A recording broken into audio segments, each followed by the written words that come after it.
Bonjour à tous et bienvenue dans cette vidéo dans laquelle nous allons poursuivre notre formation JavaScript. Et aujourd'hui, on va s'intéresser aux API. Alors, qu'est-ce que c'est que cette bête-là? Eh bien, tout simplement API pour Application Programming Interface ou interface de programmation d'application. C'est donc une interface logicielle qui va permettre de connecter un logiciel ou un service à un autre logiciel ou service afin d'échanger des données et des fonctionnalités. Donc ça va être intéressant. Puis là, dans notre cours, à titre d'exemple, on va voir comment justement récupérer sur le site du gouvernement l'ensemble des communes françaises à partir, par exemple, d'un code postal. Donc, je vous propose d'aller voir sur le site geo.api.gouv.fr, de venir ici API découpage administratif, et puis on va avoir la documentation. On va regarder un petit peu au niveau des communes. Et si je regarde la documentation, on s'aperçoit qu'on va pouvoir faire des recherches par code postal, par nom, etc. Donc on va, à titre d'exemple, nous faire une recherche par code postal. Et on va avoir une URL de ce type-là. Donc geo.api.gouv.fr/commune point d'interrogation code postal. On va chercher ici, on va s'interroger sur le code postal est égal à 78 000 ici dans notre exemple. Donc pour s'assurer que ça fonctionne, on va récupérer ici l'URL. On va faire un copier-coller et puis on va revenir, donc là je l'avais déjà fait, on va venir taper ici dans la barre d'adresse l'URL et on s'aperçoit qu'on va avoir des données au format JSON. Donc le format JSON c'est un format texte structuré et on s'aperçoit qu'on a bien ici le nom, le code postal, enfin le code, ici un code propre à la commune, un code région et code postaux. Alors les codes postaux, on fera attention puisque certaines communes, enfin certains codes postaux peuvent avoir différentes communes. Donc on verra un petit peu l'incidence que ça a à la suite de cette vidéo. Alors là, je suis avec Firefox qui me structure le format JSON par défaut. Il me le structure bien ici dans mon navigateur. Si vous avez Chrome, il se peut que vos données arrivent ici en format brut, en format texte, et auquel cas il faudra donc télécharger peut-être une extension qui sera capable de lire le format JSON. Je vous recommande ici d'avoir un format, d'avoir du texte formaté de manière à ce que ça soit mieux lisible pour bien comprendre un petit peu ce cours. Donc là on a donc notre URL et bien on va commencer à coder et justement à interroger cette URL pour afficher après dans notre exemple simplement dans la console les communes. Alors je viens ici dans mon code, donc j'ai bien mon fichier HTML avec un fichier JavaScript qui est lié et on va commencer donc à travailler sur notre URL. Donc je vais d'abord mettre cette URL dans une variable, let URL est égal, donc là comme j'ai recopié je vais récupérer ça. Alors bien évidemment entre guillemets puisque c'est une chaîne de caractères et par contre je vais enlever ici le code postal à la fin, puisque on va faire un petit prompt pour demander à l'utilisateur de saisir un code postal, et on viendra donc interroger ce code postal. Et pour cela, on va faire une variable code postal, let code postal est égal à, là on va faire un prompt. On va demander à l'utilisateur de veuillez saisir un code postal. Voilà. Alors, un petit point, point virgule.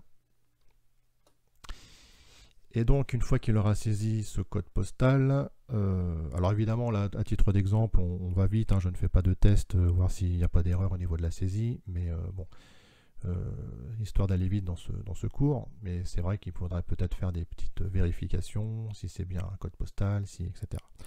Alors ici, on va concaténer ce code postal à notre chaîne de caractères, la URL, puisqu'on la veut sous la forme, comme on vient de le voir, avec le code postal à la fin. Donc on va faire URL plus égal, donc là c'est le raccourci pour dire URL est égal à l'URL plus le code postal, puisque donc le plus pour le symbole de concaténation de chaîne.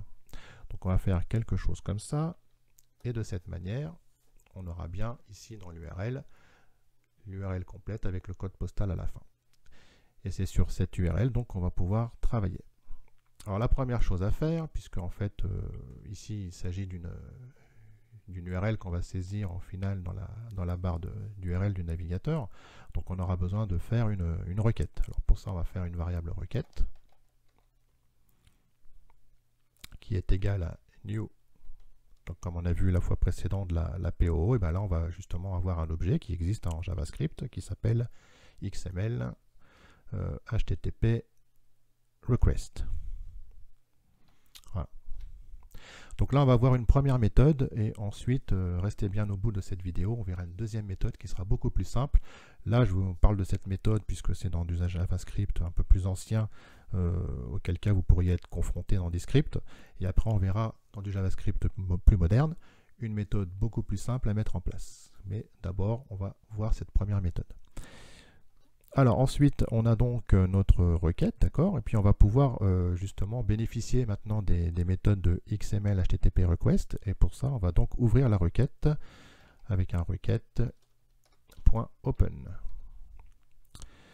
Donc il va prendre en paramètre une requête de type get, d'accord, et ensuite on va pouvoir mettre notre variable en paramètre donc URL. Une fois qu'on a ouvert cette requête, on va pouvoir travailler donc sur la requête et puis récupérer la réponse de cette requête au format JSON. Donc on va faire un requête.responseType comme ceci et on mettra ici JSON. Voilà, c'est ce qu'on attend comme format dans notre requête. Ensuite, on va envoyer la requête.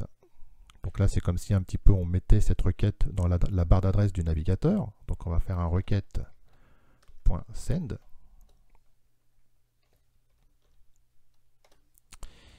Et donc on va charger la requête avec un requête.onload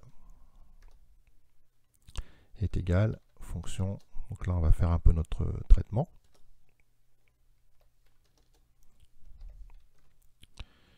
Voilà. Et c'est là qu'on va justement récupérer les données, mais avant ça, on va s'assurer que la requête est bien terminée, que son état est correct. Donc on va faire un if requête.readyState. readyState est égal à XML HTTP request.done.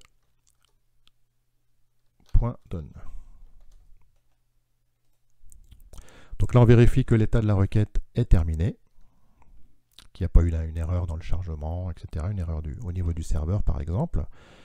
Et si la requête est bien terminée, et on va justement vérifier aussi le code, hein, puisque quand une requête quand on a écrit une requête dans la barre d'adresse, on a une requête HTTP qui répond, qui donne un code réponse à 200 pour indiquer que ça s'est bien passé, qu'on a bien récupéré les données. Vous connaissez le code erreur de type 404, hein, par exemple qu'une page n'a pas été trouvée.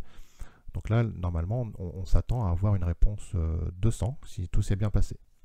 Donc on va faire un petit if supplémentaire pour s'assurer que la requête.status est égale à 200.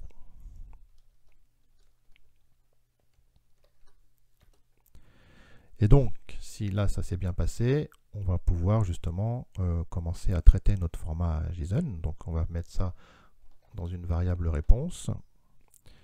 On va faire une requête.response. Alors on va récupérer maintenant les données dans une boucle, puisque comme je le disais, un code postal peut avoir plusieurs communes. Donc là je vais faire un petit for entre parenthèses let data, donc une variable, je déclare une variable data pour y mettre le contenu des réponses dans un tableau. Et ensuite, hop, je vais pouvoir faire mon traitement. Donc pour le moment, on va simplement afficher le nom de la commune, par exemple.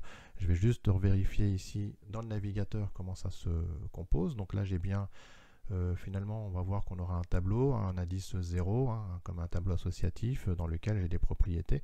Donc ici, je vais avoir, je vais chercher finalement le nom de la commune et puis pourquoi pas sa population, le nombre d'habitants. Donc je reviens dans mon code et ici je vais donc mettre un console.log et je vais récupérer donc le data.nom. Donc data.nom, et je veux concaténer pour écrire un petit message du type bon, bah, cette commune est une ville de tant d'habitants. Donc on aura donc ici data.population. Population. Je concatène pour dire tant d'habitants. Voilà, c'est une ville de voilà, tant d'habitants, point virgule, et puis on va justement voir si ça fonctionne bien. Donc j'enregistre ça.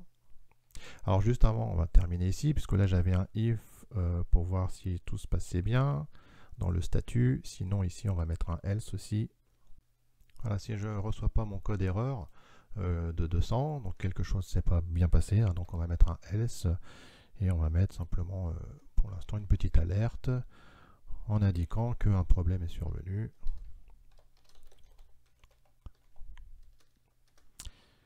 Un problème est survenu. Voilà, merci de revenir plus tard.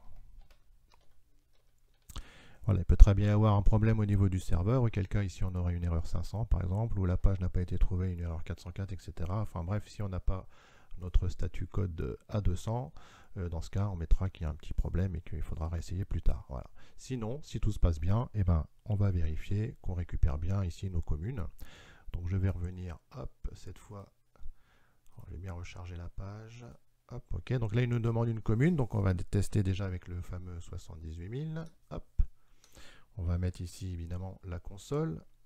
Et puis voilà, on s'aperçoit bien qu'on a Versailles est une ville de 83 583 habitants. Voilà, donc d'ailleurs, on va enlever ça, ça sera plus joli. Voilà, on réessaye cette fois avec le 54 800. Je crois qu'il y avait plusieurs communes, donc il y a pas mal de communes sur ce code postal.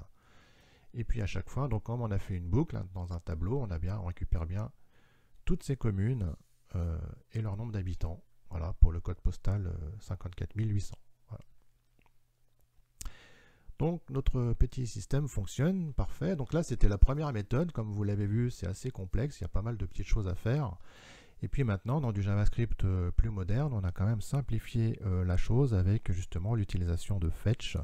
Et c'est ce qu'on va voir maintenant. Donc tout ça, je vais mettre ça en commentaire, puisqu'on n'en aura plus besoin. On va simplement conserver notre petite URL de départ, et puis on va demander un code postal, et puis on va travailler là-dessus. Voilà, donc cette fois avec une méthode, la méthode fetch, qui est beaucoup plus simple. Alors, on va faire un fetch. En paramètre, on va mettre donc l'URL. Et alors là, attention, il n'y a pas d'accolade, on va avoir ce qu'on appelle un système de promesses, qui fait qu'on va mettre des choses à la suite des autres. Bon là, pour une meilleure lecture, je vais mettre ça ici en retrait, donc on va faire un point den, comme ceci. Autrement dit, avec la méthode fetch, je vais capturer l'URL. Si tout s'est bien passé, si ça s'est bien passé, pardon, on va avoir un den, donc alors, qu'est-ce qu'on va faire? Eh bien, on va récupérer notre réponse pour la formater au format JSON. Donc, on va faire un den réponse, une petite flèche comme ceci, réponse.json. Voilà, on n'oubliera pas ici des parenthèses. Donc là, attention, pas de point virgule, voilà, on va continuer, hein, puisqu'on là, on pourrait très bien l'écrire de cette manière. On va faire un autre den, hein, on pourrait bien évidemment l'écrire à la suite comme ça, mais pour une meilleure lisibilité, on va les mettre ici. Et une fois qu'on a formaté notre format JSON, eh bien on va récupérer nos data. Donc on va faire un den data comme ceci, avec une petite fonction fléchée. Et puis on va faire notre traitement. Donc là, la même chose, on va récupérer nos data dans une boucle, puisqu'on en a plusieurs, on a un tableau de communes. Hein, donc on va mettre par exemple cette fois ville of data. Et puis on aura ici après la même chose, notre petit console log. Console log ici, ville.nom est une ville de hop, on concatène, donc ville.population.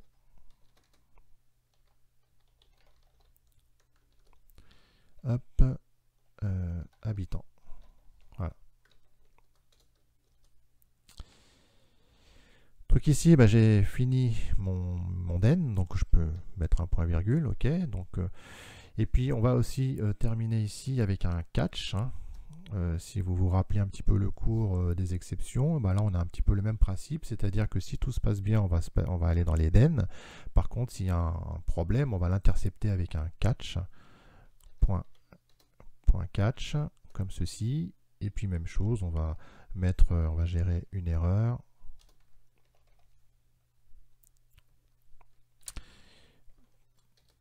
Comme ceci pour mettre un console log par exemple, ou un alerte, peu importe, mais pour indiquer que il y a une erreur qui s'est produite. Et donc ici on renvoie notre variable erreur pour indiquer le type d'erreur qui s'est passé. Voilà. Voilà, donc là vous voyez c'est beaucoup plus simple, il y a quand même moins de syntaxe. Donc on utilise fetch, on récupère l'URL en paramètres. Si ça s'est bien passé, on le formate au format JSON. Et ensuite on continue, si c'est bien formaté, on va pouvoir lire nos données. Et on vérifie si ça fonctionne bien. Donc là je vais refaire même chose, 78. Hop, et on a bien notre petit message. Voilà, il manque un petit espace ici, mais bon, c'est pas très grave. Mais en attendant, ça fonctionne plutôt pas mal. Donc voilà un petit peu comment fonctionnent les API. Hein. C'est intéressant pour récupérer justement des données de d'autres sites comme celui-ci. Hein. Donc il peut y avoir, il en existe plusieurs. Il y a des API qui sont payantes, des API qui sont gratuites. On peut très bien aller sur des sites de météo pour aller justement récupérer des API concernant la météo, puis après mettre sur son site voilà, le temps, la température, etc. Donc je vous laisse un petit peu imaginer les différents cas qu'on pourrait faire. À titre d'exercice, vous pouvez vous entraîner, vous pouvez aller voir justement chercher des API météo, puis essayer de manipuler un petit peu les API. En tous les cas, j'espère que vous aurez apprécié cette vidéo. N'hésitez pas à vous abonner, à mettre un petit j'aime, et puis on se dit à bientôt donc pour une prochaine vidéo.